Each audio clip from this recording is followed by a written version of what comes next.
Man City has lost the balance since October the 30th when they're defeated by Tottenham in Carabao Cup.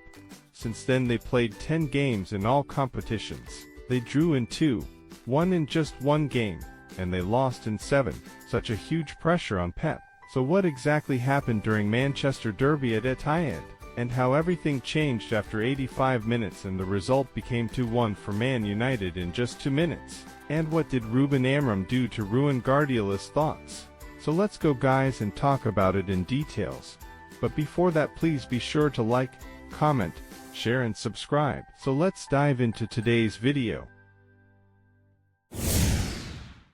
Man City was lined up with 3-4-3 system. Guardiola, Diaz, Kyle Walker in the back, Nunes, Gundogan, De Bruyne and Foden in the middle, and Silva, Doku and Haaland in the front. We saw Nunes played the role of right back to widen the playing field and take the ball forward to connect with Doku, while Guardiola sometimes moved to the middle with Gundogan to give team a number advantage in the middle circle.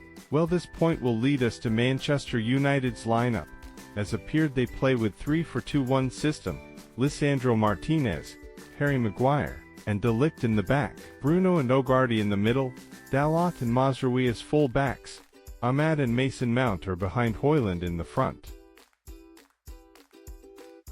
Pep's idea is to make his team more aggressive with the ball, and you see that Nunes benefits from Diaz's movements. Diaz helps in build-up to take the ball from the left, but also he protects the space left by Nunes if Man United launches any counter-attack from this area, while Guardiola becomes more inverted to create overloads in midfield and to take more advanced positions. It might be a brilliant idea to dominate the game and the risky one, but you see there's one thing encountered by Amorim, was Guardiola couldn't move forward much more, because Ahmad was demanded to block Guardiola's progression. So this was the first failure of Guardiola's plan. The other one is 1 versus 1 context is very poor for Manchester City's players. You see, when 2 Man City's players come to this area, 2 Man United players show up. And the same story happened when became 4 versus 4 and so on. So the ground duels are big dilemma for the citizens.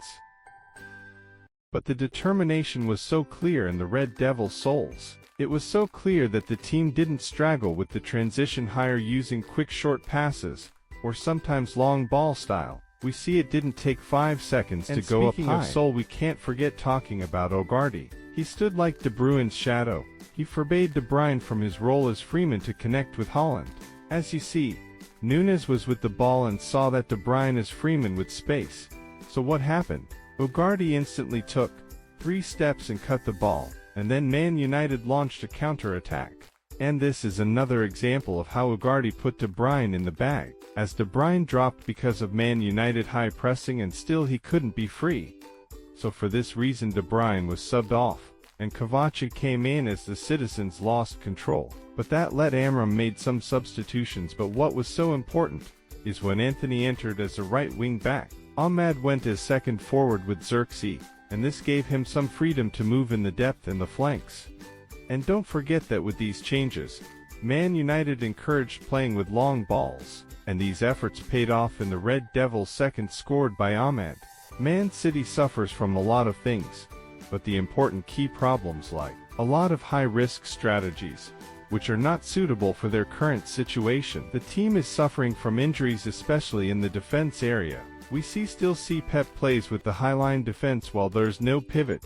Even they become ahead in the score, they don't reducing the speed of play, and that's exactly what happened against Feyenoord in Champions League, which ended in 3-3 dramatic draw. The second thing is, no plan B. The team doesn't have any defined shape if the game phase changes. Like when they scored the first goal against Man United, it felt like the team lost it, and there was no plan to possess or to defend.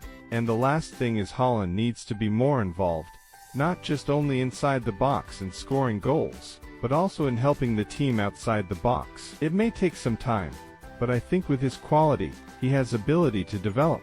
So what do you think Pep needs to turn things around? Tell me in the comments.